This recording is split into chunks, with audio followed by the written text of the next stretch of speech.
Hello. Okay. I'll try to talk a little bit louder this time. The last time I recorded a little while ago, I was kind of out of practice, and I kind of felt like crap, so I mumbled a bit. I'll try to avoid that this time. I was going through the rest of Star 11. Progress has been slow because, as has been the case for the past few months, I've had a lot of life stuff going on. Uh, but I got to this. This kind of takes a little bit of explaining. I got to 1142.1 here from 1142, and as I'll do whenever I see something that I dock as like that I clock as important, and like sort of dock in the I need to examine this a little bit further bay. Uh, like as you can see, 1142 is there exists an xy for phi xy and psi xy implies there exists an xy for phi xy and there exists an xy for psi xy. And that's citing 1050, which we're not going to go all the way back there. It's basically the, single, it's like an analog. I can flip to it in my physical copy. Yeah, it's just there exists an x for phi x and psi x implies there exists an x for phi x and there exists an x for psi x. Literally the same thing, but minus the y, right? What's interesting here though is that 1142.1, which cites this 1142, and you could tell I know I've probably gone over it before, but 1142.1, you can think of it almost like 1142a, right? So 1142.2 would be like 1142b, right? Um, so 1142.1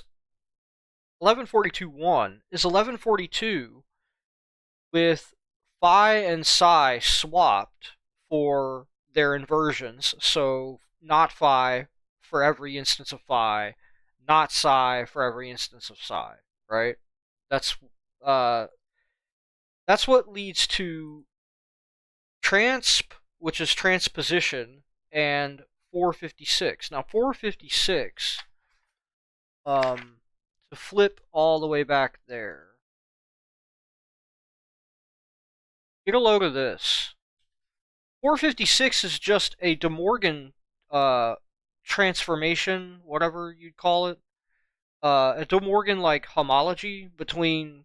I'm using a word that I only kind of grasp the meaning of. Basically, like how not P or Q is P implies Q, right?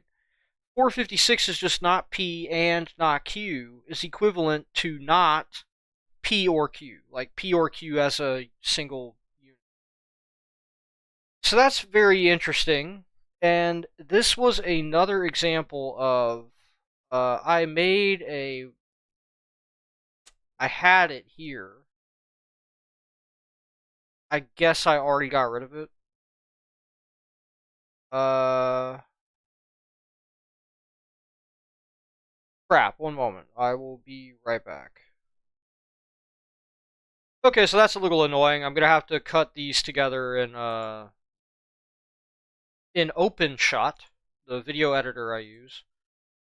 But check this out. So I made this, which is showing 1142.1, like just how it is, and this is a graph that I made for the process. Now this isn't, as you can see, this isn't actually in the book, right? Like it just shows you the steps you're supposed to take. Come on. Things being a bit fiddly. As I put here on this metagraph, and the NBM just stands for note by me as opposed to note in the book. As I say here, this is a metagraph for 11.4.2.1. It is not directly sourced from Principia Mathematica and is rather a reconstruction of the steps necessary to create 1142.1 from 1142 as I understand it, made to help me, and maybe you, retain the steps. I struggled here because I forgot that transp adds a negation to the entire block, meaning that, and you could see right there the gobbledygook, right, put into Transp is all of that stuff negated as a slot negation. So I'll explain that in a second. That's a term that I kind of came up with for whenever this happens. So which, when then used with 456 and 1122, is the shown 1122. I meant 1142. I'm gonna have to fix that. Is the shown result as the negation over the entire block as seen in 1140. I don't know why I kept putting 1122. I'll fix that later. But yeah, where it flips the quantifier and reorganizes the De Morgan, rendering P or Q, right? So if you listen to 456, not P and not Q is equivalent to not P or Q, right? Now the inverse is that not P and not Q is equivalent to P or Q, which is what has happened here. So essentially, if you look again on screen, that the negation of the entire thing, right? I'll get into it. So step 1, right, is there exists an xy. So this is just 1142. There exists an xy for phi xy and psi xy. Implies there exists an xy for phi xy and there exists a xy for psi xy. Right, and then you move into the next step, which is taking the first one, substituting the, right, like, so it turns into there exists an xy for not, okay? So what happens here is transposition.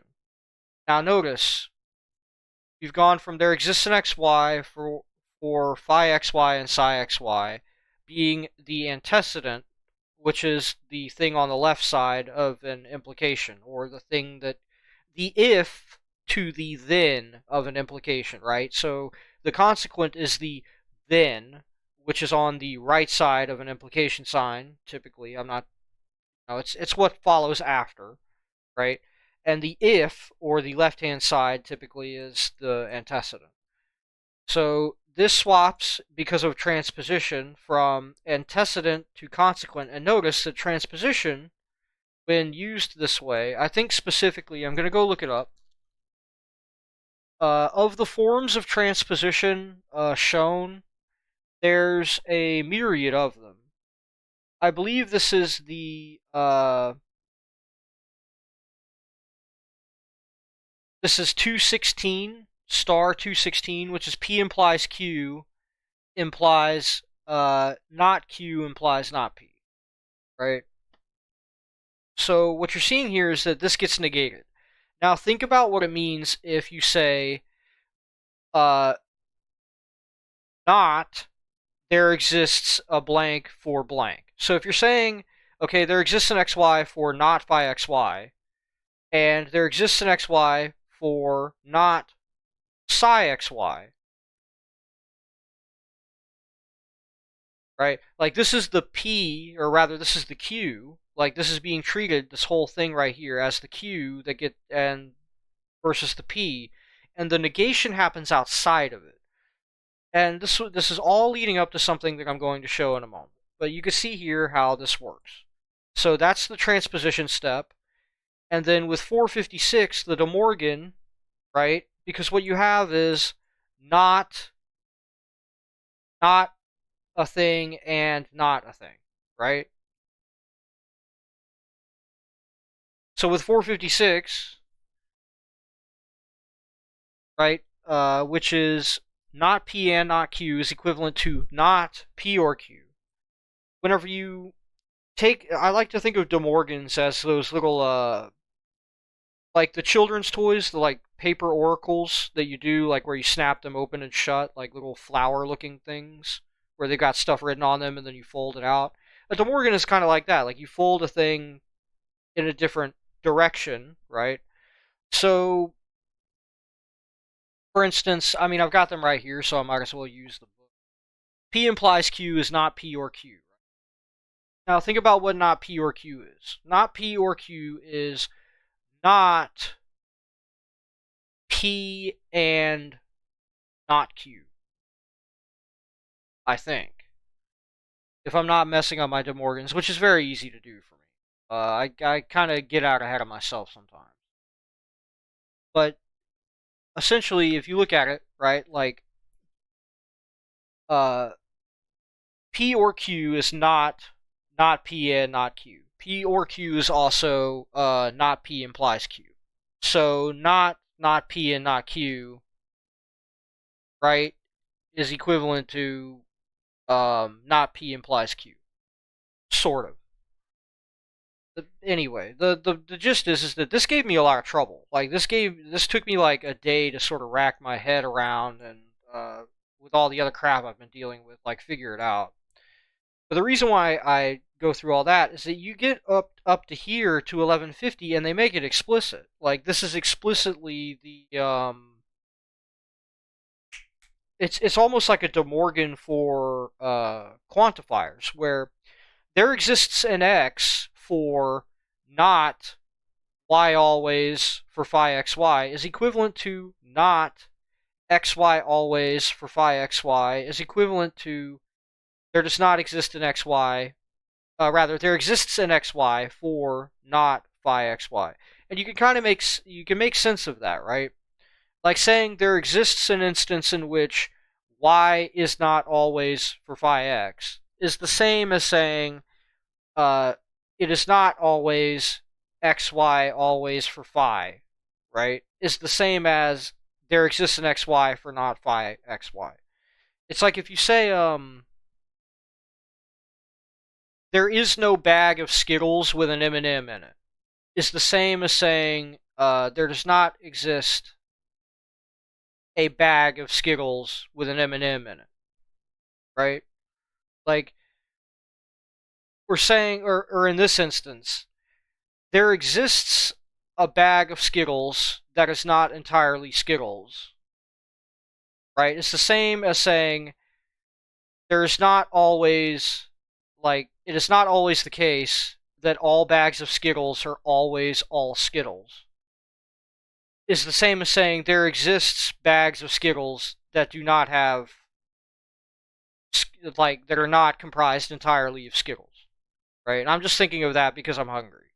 And I haven't had Skittles in a long time, so kind of thinking about tasting the rainbow. But anyway, so you can see here, this is the demonstration for that. And then 1151, which caught my attention and caused me to want to record this, is then there exists an x for y always for phi xy is equivalent to not x always for there exists a y for not phi xy. So again, it's like a quantifier De Morgan's. And I just felt like pointing that out because I really think it's neat that they get into it here. And I just wanted to have it recorded somewhere on tape that I think it's goofy that it that basically the thing that would have shown me like if 1142 and 1150 and 51 were like swapped in that I read 1150 before 1142 and 42-1, I would have understood it without all the confusion. Which I don't know. I just kind of wanted to make a video about that, like a quick recording about that, and showing off like the quantifier De Morgan's and basically where I'm at right now. But yeah, I'll be going and graphing that shortly. But like I said, I just found that pretty cool and wanted to have a video about it.